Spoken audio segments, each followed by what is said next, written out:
வணக்கம். ஈரோடு மாவட்டம் Gobichettipalayam all traders association சார்பாக 3/1/2025 வெள்ளிக்கிழமையன்று கடையடைப்பு நடைபெற்றது.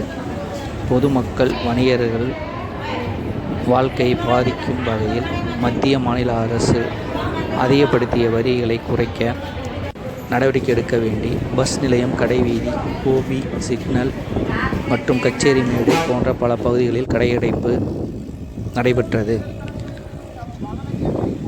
ஆதரவாக கடையடைப்பு மற்றும் வணிக வளாகங்கள் அடைக்கப்பட்டுள்ளன.